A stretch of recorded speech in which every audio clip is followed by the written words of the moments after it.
Hello everyone and welcome to another video. Today we're actually going to go ahead and review a fragrance from a house I've never reviewed before. It is from the house of Thomas Kosmala. The fragrance we're reviewing today is called Crepuscule Ardent. Now, this fragrance you have probably seen if you had checked out my top 10 niche fragrances. You saw this fragrance in it and I mentioned that I would be reviewing it, so here it actually is. Now, before I get started, this fragrance was sent to me for the purposes of reviewing, so if you do not feel that I can be impartial, feel free to click away, no harm, no foul, but I'm here to implore you to stay just because I am, as always, as impartial as I can possibly get. I don't let the fact that a fragrance was sent to me, adhere or alter my opinion or review on a fragrance. All right, so with that out of the way, let's just go ahead and get started. Now, I mentioned I really do like the presentation. I'm a fan of the very simple type of presentations. On the top of it, it's got some detail for the for the cap, and so the cap is heavy as well too. It kind of comes on and off as it should be, but the top, it says, Thomas Kosmala, TK Parfum, established in 2014.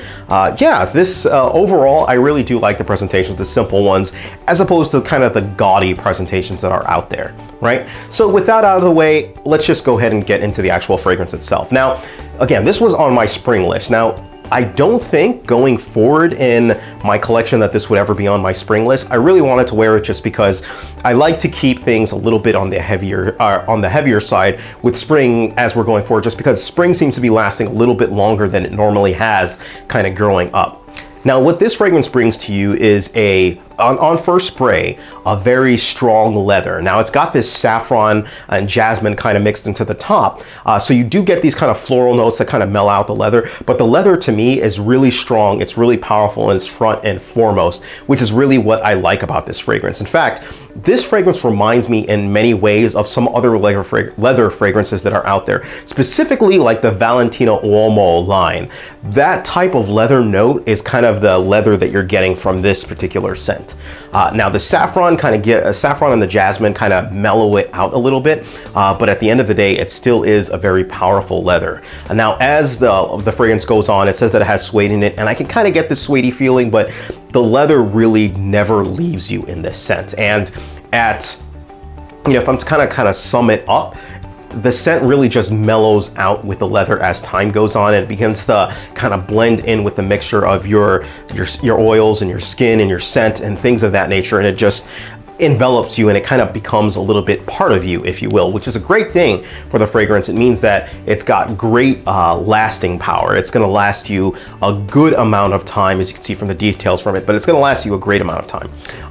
And the sillage on this, as far as who smells it around you, don't be fooled. When you spray this one on, it's gonna smell like it's overpowering. Like it's gonna be, because it's on you, it's gonna feel that everyone around you within a 10-mile radius is going to be able to smell you, but that's really not the case with this one. It has a good sillage, but it's not an overbearing sillage. What I found when I had people smell it, they could smell me from about 3 feet away, but once you start going past that, they really could not smell me. So it's got great, it's good on that respect, and it doesn't linger around too long. So it's like you're passing through the office, everyone knows you were there, but it kind of dissipates when it's not on you. So it's a great fragrance that's kind of on you and is your vibe, if you will. So it's good for that respect. Now, I did not get a lot of compliments with this fragrance. I didn't expect to.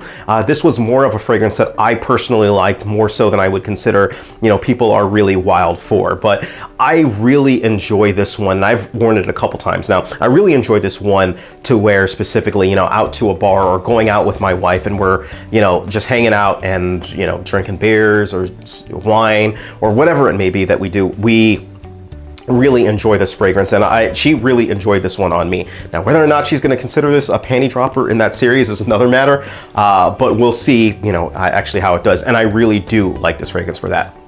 So if I'm going to go ahead and give this fragrance a rating, I'm going to give this fragrance a rating 4 out of 5 stars. Now, overall, this is an excellent fragrance, and it's definitely a fragrance that is unique enough on the leather end specifically that I would highly suggest leather lovers specifically go ahead and give it a shot. Or if you're a person that is looking for a night out fragrance, maybe even a date fragrance, go ahead, throw this one on, and this is what it will definitely do well in those respects.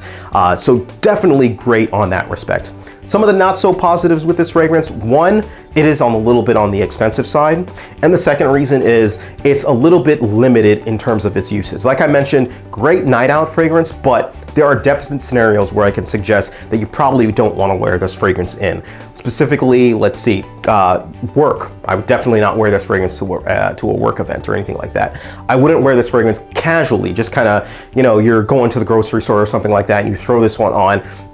This is a fragrance that you have to have a purpose to actually wear this one out, and specifically that purpose is being a night out fragrance. But overall, very excellent fragrance, one that again is on my top 10 niche list for a reason, because it's filling that role for me specifically within the spring, and I have thoroughly enjoyed wearing it on that respect. So again, you can pick this one up at Bloomingdale's, check them out, and that's pretty much it, guys. Let me know what your thoughts are on Crepuscule Ardent. I'm always curious.